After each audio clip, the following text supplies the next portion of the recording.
Praise the lord. యేసుక్రీస్తు నామమున Bible in depth అనేటువంటి కార్యక్రమానికి మిమ్మల్ని ఆహ్వానిస్తూ ఉన్నాను.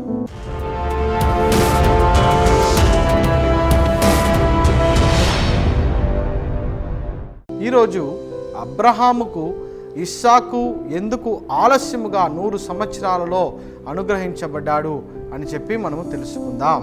సాధారణముగా ఈ విషయం గురించి మనము ఆలోచన చేసేటప్పుడు ఇది ఒక ప్రశ్నగానే మిగులుతుంది. ఈ ప్రశ్నకు జవాబుగా అబ్రహాము యొక్క విశ్వాసమును దేవుడు శోధించాడు. ఆ విశ్వాసములో అబ్రహాము స్థిరముగా ఉన్నాడు కాబట్టి 100 సంవత్సరాలు అయినప్పుడు దేవుడు ఇస్సాకునిచ్చాడని చెప్పి మనము అనుకుంటూ ఉంటాం. వాస్తవమే. కానీ ఇంకా 2 కారణాలు కూడా ఇందులో దాగి ఉన్నాయనేటువంటి విషయాన్ని మనము తెలుసుకుందాం.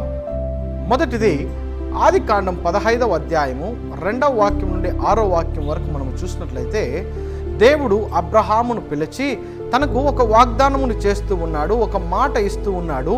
నీకును సారాకును ఒక సంతతిని నేను ఇస్తానని చెప్పి వాగ్దానము చేస్తూ ఉన్నటువంటి విషయాన్ని గమనించవచ్చు. మరి అక్కడ అబ్రహాము దేవుని యొక్క మాటలను పూర్తిగా విశ్వసించాడు.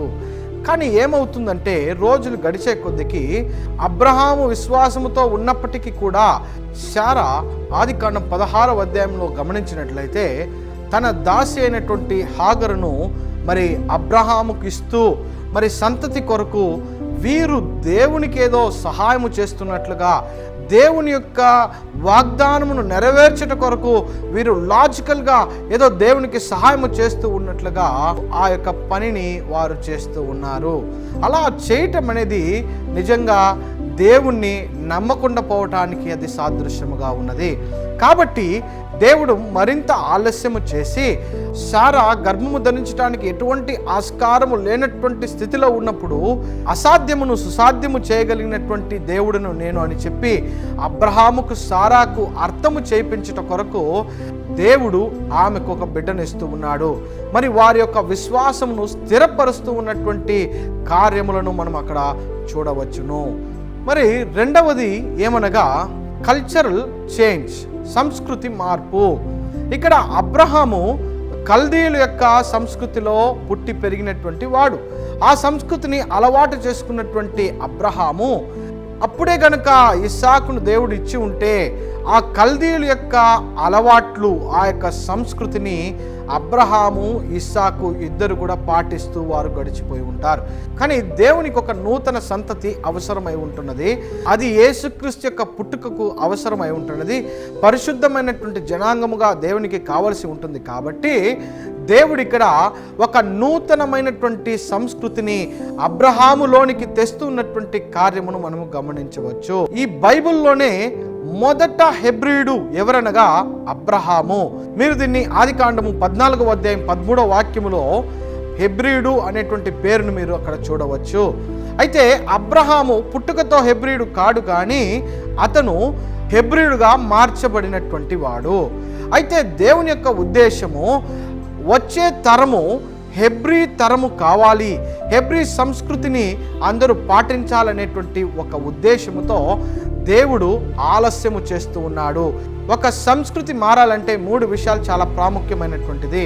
మొదటిది వాతావరణము, ఎన్విరాన్మెంట్, వారు ఉన్నటువంటి ప్రదేశము. రెండవది సోషల్ చేంజ్. మూడవది వారి అలవాట్లు. ఇవన్నీ మార్చబడాలంటే దానికి కొన్ని రోజులు అవసరమై ఉంటున్నది. కాబట్టి దేవుడు అబ్రహాముని బయటకు తీసుకొని వచ్చిన తరువాత అనేకమైనటువంటి ప్రాంతాలకు అబ్రహామును తిప్పుతున్నటువంటి కార్యమును మనము గమనించవచ్చు.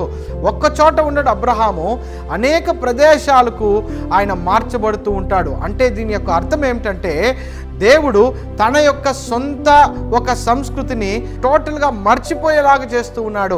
అలా చేసిన తర్వాత దేవుడు ఏం చేస్తూ ఉన్నాడంటే కొత్త హెబ్రీ సంస్కృతిని అబ్రహాములోకి ఉంచుతూ ఉన్నాడు. అలా ఉంచబడిన తర్వాత పుట్టుకతోనే మొదటి హెబ్రీ బిడ్డగా మరి ఇస్సాకు జన్మిస్తున్నటువంటి కార్యమును మనం గమనించవచ్చు.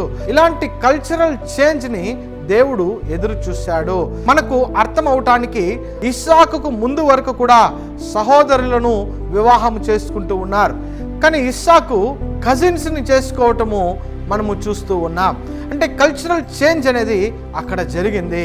ఇలా అనేకమైనటువంటి విషయాల్లో దేవుడు వారి యొక్క సంస్కృతిని మార్చాడు, అనగా హెబ్రీ సంస్కృతిని వారిలో ఉంచాడు. అయితే వీరు నిబంధన ప్రజలుగా, దేవునికి అనుకూలమైనటువంటి వారుగా, దేవుని యొక్క ప్రజలుగా ఉన్నారు. కాబట్టి అందుకే హెబ్రీ సంస్కృతి అనేది దేవుని సంస్కృతి, దేవుడిచ్చినటువంటి భాష, దేవుడిచ్చినటువంటి కల్చర్ అని చెప్పి మనము భావించవచ్చు. కాబట్టి అబ్రహాముకి ఇస్సాకు ఎందుకు ఆలస్యంగా జన్మించాడంటే, మొదటిది దేవుని యొక్క దర్శనానికి మన సపోర్ట్ ఏమీ అవసరం లేదు, మనం మధ్యలో దూరి ఆ వాటిని చెడపకూడదు.